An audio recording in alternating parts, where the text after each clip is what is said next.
a statement in Isaiah basically saying the world is falling apart.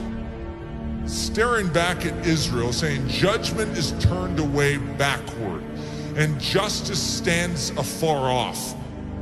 For truth is fallen in the street, and equity cannot enter.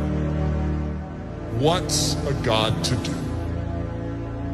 And he saw that there was no man, and he wondered that there was no intercessor. An intercessor basically means one who fills the gap. If you have a walled city and there is a hole in the walled city, just this little part that is like broken down, it's like a pile of rubble, and actually you can sneak through it. You know that there's a vulnerability in a time of war? If you have an enemy, what's an enemy looking for? The gate, to try and scale the gate? They're looking for breaches or holes in the wall. They're not stupid. They're not going to waste their time going through the front door when they can go through a side little broken down breach. So the enemy, by his very nature, is constantly watching the integrity of the wall. He's looking for holes. We have massive holes in our life that give the enemy access to do with our life what he sees fit to do. We can say, that's horrible, I'm a Christian. Yeah, you're a Christian with breaches. You are not supposed to be a Christian with breaches. One of the key definitions of Christianity could be a man or a woman whose walls are repaired, who is made strong. Why? So that they are useful to God and they're not just constantly inwardly fighting demons. They can be outward focused. God says to Israel, I will bless you so that you can become a blessing to the nations. God's pattern is to make you strong so that you're useful. There is a hedge that is supposed to be built up around your life, and it very likely isn't. You need a strong man. You need someone who can step in and fight off that enemy to make you strong so that you can start focusing outward instead of on your own issues.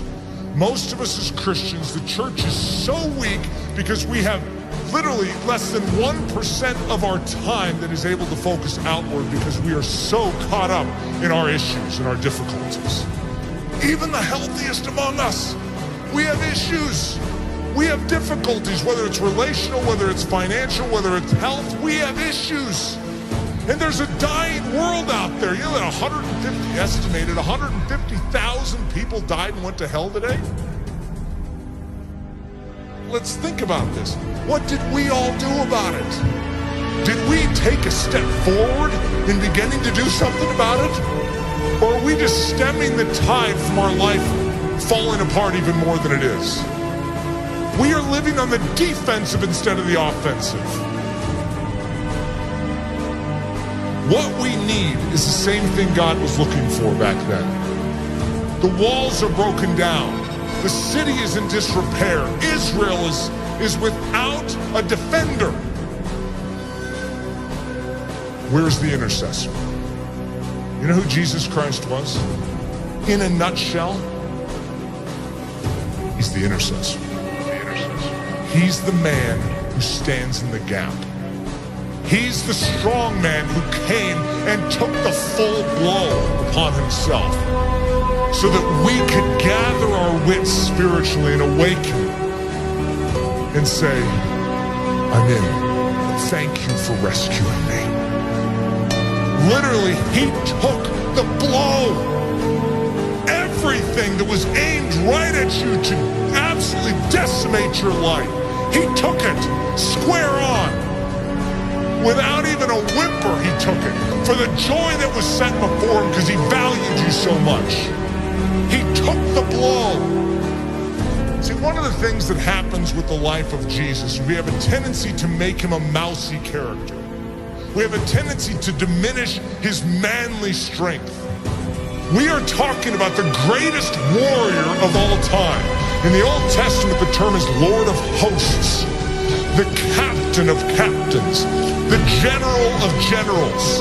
And he's a general that led his troops into battle with his own life. He's the one that did it. All the rest of the army was cowering in the background. They couldn't fight this army. And he stood up single-handedly and defeated them. That is our intercessor. That is our king. In the same way that he stood for you then, I want you to know, he still stands for you now.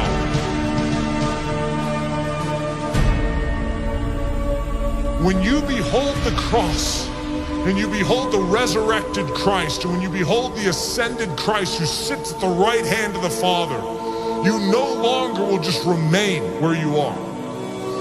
You will say, God, do it all within me. For your glory, make me strong. Make me strong to give.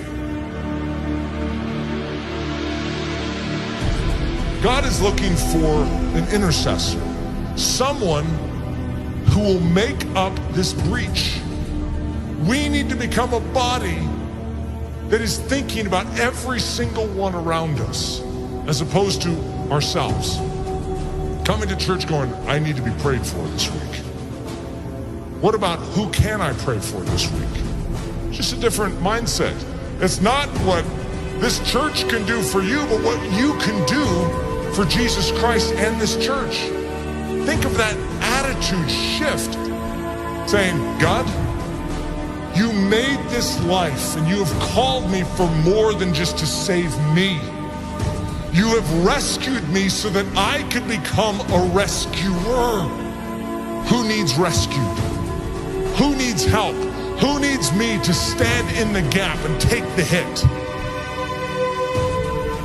That's the attitude. It's not your skin and how you can save it. It's how you can spend it for His glory.